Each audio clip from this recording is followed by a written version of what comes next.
चले, हम लोगों ने छोड़ा था क्या, टेस्ट लेकर के ना। आज हमारा जो क्लास हुआ हुआ है, आज कितना डे है?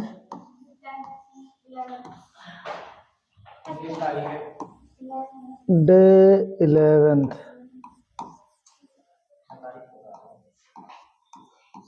राइट। अच्छा, टेस्ट बाद में दूंगा, अभी जब तक कॉपी ने चेक करवा दे सब तब तक टेस्ट का भी रिजल्ट नहीं दूँ। हाँ, टेस्ट का डिटेल जो है ना वो सबकी कॉपी चेक करूंगा, पहले बनाओगे उसके बाद ही टेस्ट का आंसर दूंगा इसमें। राइट। तो जेंडर मतलब लिंग।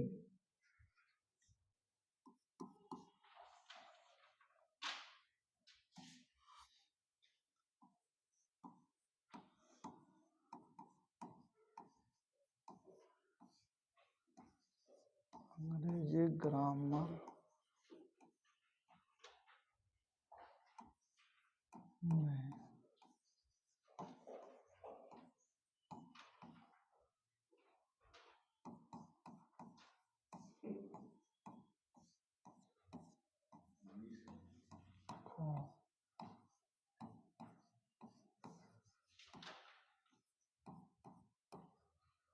लिंग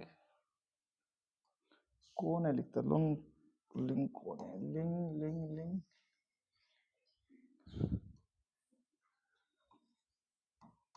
चार प्रकार के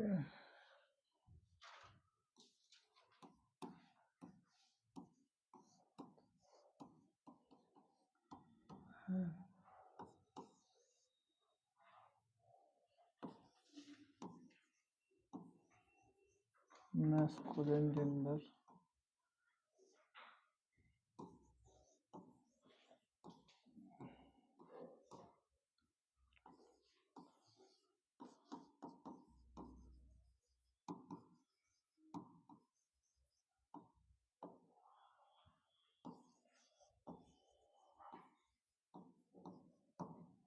जेंडर तो गंदा लिखा है।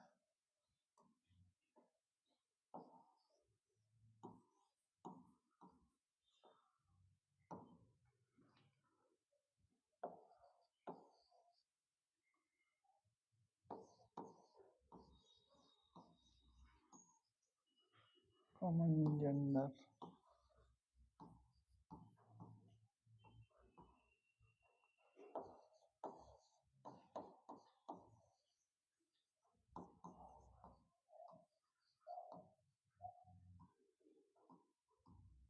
इंटरजेंडर लिख लो इसे।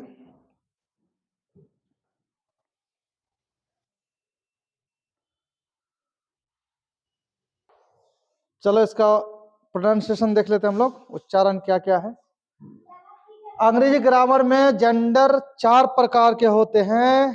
पहला मैस्कुलिन जेंडर, क्या है? मैस्कुलिन जेंडर बोलो। Feminine gender, common gender, neutral gender.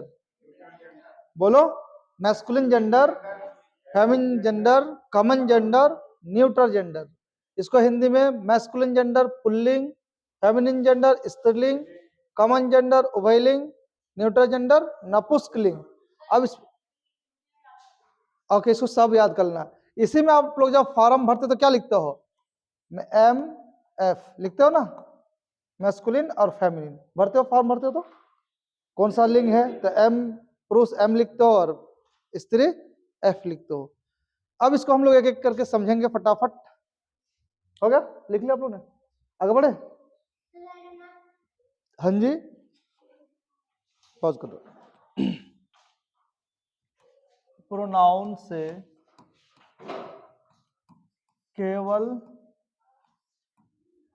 पुरुष जाति का बोध होता हो, पुरुष जाति का बोध होता हो उसे masculine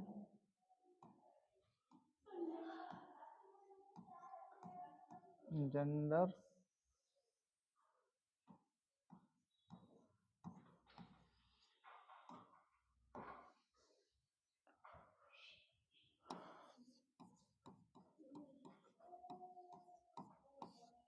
pulling pulling masculine gender, feminine gender. Masculine gender में क्या होता है, केवल पुरुष जाति का बोध होगा, केवल पुरुष जाति का बोध होगा तो उसे हम मैस्कुलिन जेंडर कहेंगे। उसी का विपरीत जिसमें केवल स्त्री जाति का बोध होगा उसे क्या कहेंगे, स्त्रीलिंग, फेमिनिन जेंडर। मोहन लड़का है लड़की है, लड़का। बॉय लड़का लड़की। ही किसके लिए, लड़का के लिए। मैन पुरुष के लिए। तो पुरुष जाति का बोध हो उसको हम क्या कहेंगे, मैस्कुलिन जेंडर। और जिससे सिर्फ स्त्री जाति का बोध हो, जैसे सीता, शी, वुमेन, एक्ट्रेस, ये सारा क्या है, फेमिनिन जेंडर है। तो फेमिनिन जेंडर मतलब सिर्फ जिसमें स्त्रीलिंग का बोध होता हो। उठा के ऐसा मारेंगे ना तुमको एकदम चित्रा चित्रा। चुप बैठ। बात समझ में आई। इसको कहते हैं मैस्कुलिन जेंडर, इसको क्या कहते हैं, फेमिनिन जेंडर। ओके, चलिए इसको लिख लीजिए फटाफट, राइट डाउन कर लीजिए।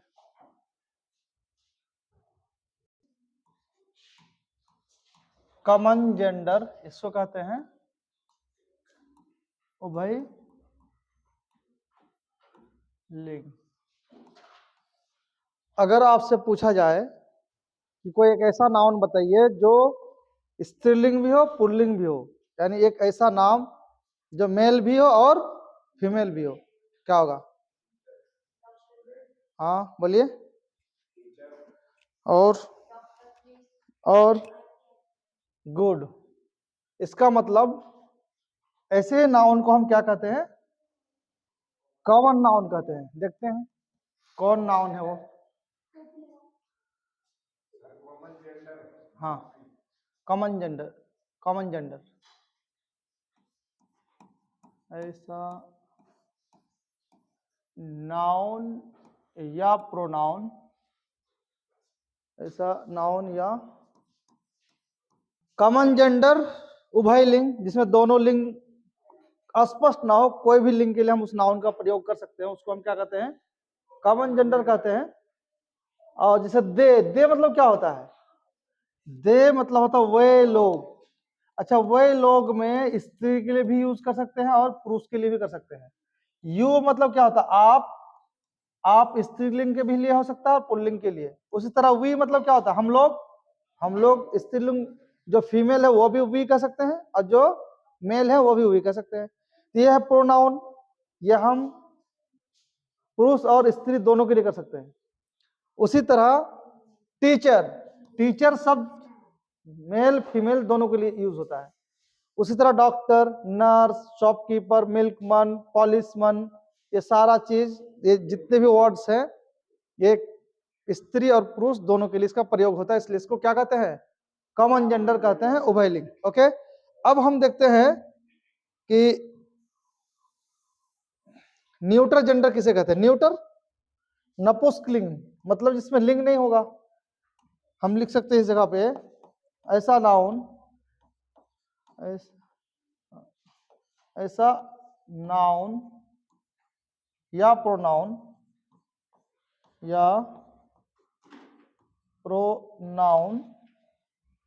जिससे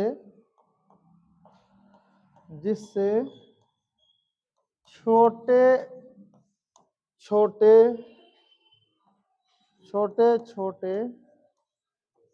सजीव अथवा, यहाँ छोटे छोटे सजीव में ब्रैकेट में तो कीड़ा मकोड़ा,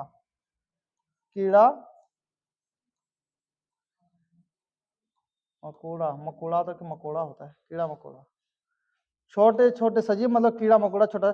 चींटी का कोई स्त्रीलिंग पुल्लिंग तलाश सकेगा, मकड़ा का, तो छोटा छोटा सजीव उसमें भी होता है, लेकिन हमें पता नहीं रहता।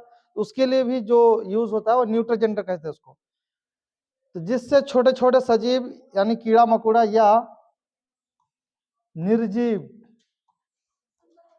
निर्जीव का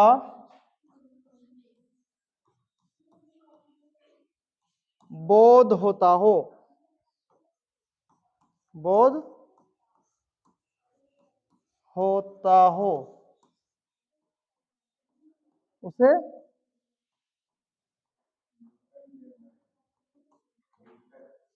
न्यूटर जेंडर नपुंसकलिंग कहा जाता है। नपुंसक कौन बात कर रहा है इतना जी?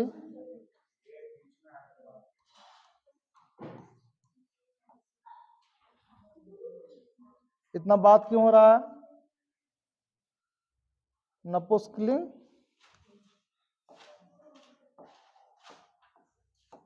कहा जाता है। एग्जाम्पल में हम लिख सकते हैं पेन, इंग्लिश में कुछ नहीं होता, हिंदी में बड़ी झंझट है। आपकी बात सुनी गई तो कलम टूट गई तो पेन, अंग्रेज ऐसा कुछ नहीं कहता, पेन पेन नपुंसकलिंग। निर्जीव का वो स्त्रीलिंग पुल्लिंग नहीं करता, लेकिन हिंदी और इंग्लिश, हिंदी और उर्दू ये सब में क्या है, निर्जीव पदार्थ को भी हम लोग स्त्रीलिंग पुल्लिंग बना के लफड़ा बना के रखे हैं, लेकिन अंग्रेज ऐसा नहीं करता। नपुंसकलिंग को छोड़ो, मारो गोली। पेन, बुक, उसके बाद चीटी का इंग्लिश क्या था? एंटी, यही ना होता है, ईटीसी, छोटा छोटा, ये सारा चीज क्या है? नपुंसकलिंग। उसके तरह उस प्रोनाउन भी आ जाएगा इसमें, देखो जैसे ईट, ईट मतलब क्या होता है? वह। आज ये किसके लिए करते हैं? नपुंसकलिंग, मतलब निर्जीव के लिए करते हैं। ये सारे इसको ए, क्या करी तू वहां पे? क्या करी तू वहां पे? तू यहाँ क्या कर रही? हटो वहां से। हाँ, यहाँ पे अच्छा, इससे होता होता डबल हो गया, होता होता होता उसे न्यूट्रल। तो ऐसा नाउन या प्रोनाउन जिससे छोटे छोटे सजीव यानी कीड़ा मकोड़ा या निर्जीव का बोध होता हो, उसे न्यूट्रल जेंडर एंड नपुंसकलिंग कहते हैं, जैसे पेन, बुक एंड इट, ये सब। इट मतलब वह होता है। ओके, होप क्या आप समझे हो। और पिछले का जो टेस्ट दिया हुआ है वो जब तक आपका चेक नहीं करूंगा तो फिर आंसर नहीं दूंगा। दूसरी बात, पर डे की क्लास अब मैं सुनूंगा। क्लास शुरू होने से पहले 10 मिनट 5 मिनट मैं जो आज पढ़ा है वो खड़ा करके सुनूंगा, ठीक है? जरूरी, चूंकि लापरवाही देखता हूँ बहुत होता है, लोग कॉपी, खासकर वीडियो में जो पढ़ते हैं वो कॉपी पॉज कर करके लिख लेते हैं, लेकिन उसको याद नहीं करते। अब आज से बैंड बजाऊंगा मैं, आज के बाद से पूरा सुनूंगा और एकदम दिमाग में होना चाहिए टनाटन। इंग्लिश मतलब बेसिक से एडवांस पढ़ रहे हो आप, कुछ भी ग्रामर का कुछ भी नहीं छूटना चाहिए, एकदम टनाटन हो जाना चाहिए। बस एक भी क्लास मिस मत करो। ओके, समझ में आई बात?